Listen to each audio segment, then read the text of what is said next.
وَكُلًّا نَّقُصُّ عَلَيْكَ مِنْ أَنبَاءِ الرُّسُلِ مَا نُثَبِّتُ بِهِ فُؤَادَكَ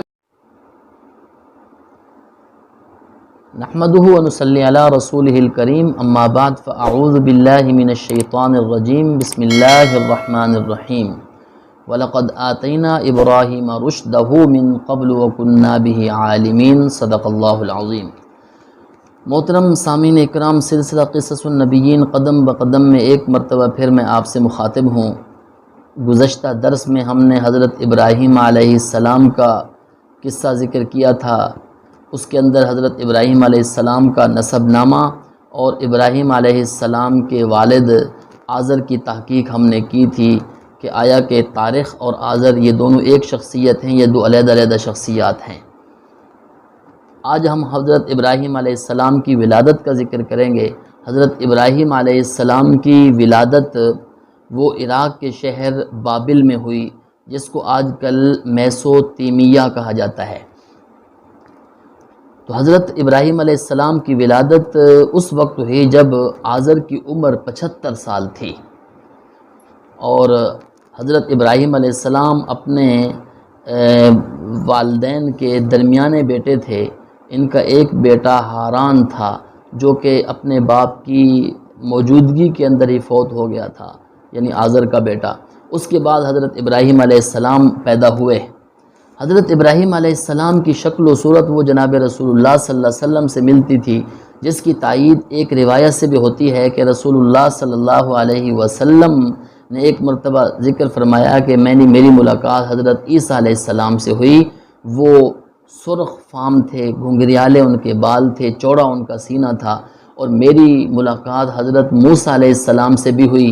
حضرت موسیٰ علیہ السلام وہ گندمی رنگ کے تھے اور فربہ جسم تھے۔ تو آپ صلی اللہ علیہ وسلم نے فرمایا کہ میری ملاقات حضرت ابراہیم علیہ السلام سے بھی ہوئی۔ صحابہ نے پوچھا کہ اے اللہ کے پیغمبر، حضرت ابراہیم علیہ السلام کی مشابہت کن کے ساتھ تھی؟ رسول اللہ صلی اللہ علیہ وسلم نے فرمایا آپ کے ساتھی، یعنی آپ صلی اللہ علیہ وسلم نے اپنے بارے میں فرمایا کہ میرے ساتھ تھی۔ تو حضرت ابراہیم علیہ السلام کی جو شادی اور نکاح ہوا وہ حضرت سارہ سلام علیہا سے ہوا۔ تو وہ بانجھ تھی، اولاد ان کی نہیں تھی۔ تو حضرت ابراہیم علیہ السلام کے والد آزر نے ابراہیم علیہ السلام کو اور ان کی بیوی کو اور اپنے بھتیجے حضرت لوط علیہ السلام کو لیا، اور یہ کلدانیوں کے شہر یعنی بابل سے چلے اور جانا تھا کنعانیوں کے شہر یعنی بیت المقدس جہاں موجود ہے اس علاقے کے اندر۔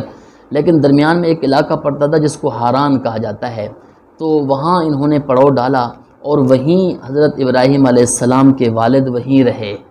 یہ لوگ 7 ستاروں کی پوجا کرتے تھے، قطب شمالی کی طرف منہ کر کے 7 ستاروں کی پوجا کرتے تھے، اور الفاظ اس طرح کے استعمال کرتے تھے جن سے یہ بات واضح ہوتی تھی کہ یہ ان بتوں کی پوجا کر رہے ہیں، اور ان کے نام پر یہ قربانیاں کرتے تھے، اور ان کے نام پر یہ نذر و نیاز وغیرہ بھی دیتے تھے۔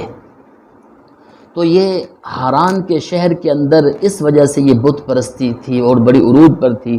اللہ تعالیٰ نے حضرت ابراہیم علیہ السلام کے ذریعے اس بت پرستی کو ختم کیا، اس گمراہی کو وہاں سے ختم کیا۔ تو حضرت ابراہیم علیہ السلام کے بارے میں اللہ تعالیٰ نے قرآن مجید میں یہ فرمایا کہ وَلَقَدْ آتَيْنَا إِبْرَاهِيمَ رُشْدَهُ مِن قَبْلُ، ہم نے ابراہیم علیہ السلام کو اس سے پہلے جو ہے نا سمجھداری عطا فرمائی تھی۔ وَكُنَّا بِهِ عَالِمِينَ، اور ہم اس بارے میں جانتے تھے کہ ابراہیم علیہ السلام کو اللہ تعالیٰ نے کیا سمجھ عطا فرمائی۔ تو سب سے پہلے حضرت ابراہیم علیہ السلام نے توحید کی دعوت اپنے گھر سے شروع کی تھی۔ اپنے گھر سے حضرت ابراہیم علیہ السلام نے یہ دعوت شروع کی تھی۔ جس علاقے میں حضرت ابراہیم علیہ السلام اور ان کے والد آزر جو ہے نا رہتے تھے، وہاں بت پرستی اتنا تھی کہ فقط 3 جو ہے نا آدمی تھے، 2 مرد 1 عورت، یعنی ابراہیم علیہ السلام اور ان کی بیوی حضرت سارہ سلام علیہا، اور تیسرے حضرت لوط علیہ السلام۔ یہ جو ہے نا بت پرستی سے محفوظ تھے، یہ جو ہے نا ایمان والے تھے، باقی کوئی بھی ایمان والا نہیں تھا۔ تو بعد میں پھر حضرت ابراہیم علیہ السلام نے وہاں سے سفر کیا بیت المقدس کی طرف، یعنی کنعانیوں کے شہر جو بیت المقدس جہاں ہیں اس طرف حضرت ابراہیم علیہ السلام نے سفر کیا، جزیرہ اور شام وغیرہ اس علاقے کے اندر بھی حضرت ابراہیم علیہ السلام رہے۔ تو حضرت ابراہیم علیہ السلام کا ذکر اللہ تعالیٰ نے قرآن مجید کے اندر اس طرح بھی فرمایا کہ وَإِبْرَاهِيمَ إِذْ قَالَ لِقَوْمِهِ اعْبُدُوا اللَّهَ وَاتَّقُوهُ، ابراہیم علیہ السلام کو اللہ تعالیٰ فرماتے ہیں کہ ہم نے پیغمبر بنا کر بھیجا، تو حضرت ابراہیم علیہ السلام نے بھی اپنی قوم کو یہی آ کر کہا کہ اے میری قوم اللہ تعالیٰ کی عبادت کرو۔ یا قوم اعبدوا اللہ وابراہیم اذ قال لقومہ اعبدوا اللہ واتقوہ، اللہ تعالیٰ کی تم عبادت کرو اور اللہ تعالیٰ سے تم ڈرو۔ لیکن قوم کے اندر جو ہے نا چونکہ بت پرستی عروج کی تھی تو قوم ماننے والی نہیں تھی۔ حضرت ابراہیم علیہ السلام نے تبلیغ کی انما تعبدون من دون اللہ اوثانا وتخلقون افکا، تم بتوں کی پوجا کرتے ہو اور خود بتوں کو گھڑتے ہو اور ان کو معبود بنا لیتے ہو اور ان سے مدد مانگتے ہو، یہ بات عقل میں آنے والی تو نہیں ہے۔ ان الذین تعبدون من دون اللہ، تم اللہ تعالیٰ کے علاوہ جن بتوں کی عبادت کرتے ہو، لا یملکون لکم رزقا، یہ کسی طرح کے رزق کی کوئی مالک نہیں ہے، فابتغوا عند اللہ الرزق، اللہ تعالیٰ سے رزق مانگو، اللہ تعالیٰ سے جس چیز کی ضرورت ہے اس کو مانگو، وعبدوہ، اسی کی عبادت کرو، اسی کا شکر ادا کرو، اتنی نعمتیں جو دینے والی ذات ہے وہ اللہ تعالیٰ کی ہے۔ وَإِلَيْهِ تُرْجَعُونَ، کل کو پھر تم نے اللہ تعالیٰ کی طرف جانا ہے، کہیں ایسا نہ ہو کہ اللہ تعالیٰ کی تم نعمتیں کھا رہے ہو، اللہ تعالیٰ تمہیں جو ہے نا اس دنیا کے اندر اللہ تعالیٰ نے آباد کیا ہے اور تم اللہ تعالیٰ کے لیے کچھ نہیں کر رہے، نہ اس کی عبادت کر رہے ہو نہ اس کا شکر ادا کر رہے ہو، کہیں ایسا نہ ہو کہ وہاں پکڑ ہو جائے۔ وَإِن تُكَذِّبُوا فَقَدْ كَذَّبَ أُمَمٌ مِّن قَبْلِكُمْ، اگر تم بھی جھٹلاتے ہو، تم سے پہلے بھی بہت ساری قوموں نے جھٹلایا ہے، تو میرا کام تھا تمہیں بات کو پہنچا دینا، تمہارے تک پہنچا دینا، وہ میں نے پہنچا دیا ہے اور احسن انداز میں پہنچا دیا ہے، کل کو ایسا نہ ہو کہ ان قوموں کی طرح تمہارے اوپر بھی عذاب آ جائے۔ پھر حضرت ابراہیم علیہ السلام نے سمجھانے کے لیے یہ بھی فرمایا اولم یروا کیف یبدئ اللہ الخلق ثم یعیدہ، تمہیں یہ بات دکھائی نہیں دے رہی کہ ابتداءً مخلوق کو اللہ تعالیٰ نے پیدا کیا، جس طرح اللہ تعالیٰ نے پیدا کیا مرنے کے بعد دوبارہ بھی اٹھائے گا، کہیں تمہارے ذہن میں یہ نہ ہو کہ مرنے کے بعد دوبارہ زندہ ہونا نہیں ہے۔ ان ذالک علی اللہ یسیر، یہ اللہ تعالیٰ پر کوئی مشکل نہیں ہے، بہت آسان ہے۔ قل سیروا فی الارض، تم زمین کے اندر گھوم پھر کر دیکھ لو، فانظروا کیف بدأ الخلق، اللہ تعالیٰ نے ابتداءً مخلوق کو کیسے پیدا کیا، ثم اللہ ینشئ النشأۃ الآخرہ، اسی طرح اللہ تعالیٰ دوبارہ بھی پیدا فرما دیں گے۔ ان اللہ علی کل شیء قدیر، اس میں کوئی شک کی بات نہیں ہے کہ اللہ تعالیٰ ہر چیز پر قادر ہیں۔ اللہ تعالیٰ جس طرح پیدا پہلی مرتبہ اللہ تعالیٰ نے کیا ہے، دوسری مرتبہ بھی اللہ تعالیٰ پیدا فرما سکتے ہیں۔ یعذب من یشاء ویرحم من یشاء، اللہ تعالیٰ کو یہ اختیار ہے، جس کو چاہے اللہ تعالیٰ عذاب دے اور جس پر اللہ تعالیٰ چاہے مہربانی کرے مہلت دے دے، یہ اللہ تعالیٰ کو اختیار ہے، اللہ تعالیٰ کی طرف ہی لوٹ کر جانا ہے۔ وما انتم بمعجزین فی الارض، زمین میں اور آسمان میں تم اللہ تعالیٰ کو عاجز نہیں کر سکتے، اللہ تعالیٰ کے علاوہ تمہارا کوئی مددگار، تمہارا کوئی جو ہے نا حاجت روا مشکل کشا نہیں ہے۔ یہ حضرت ابراہیم علیہ السلام نے دعوت دی۔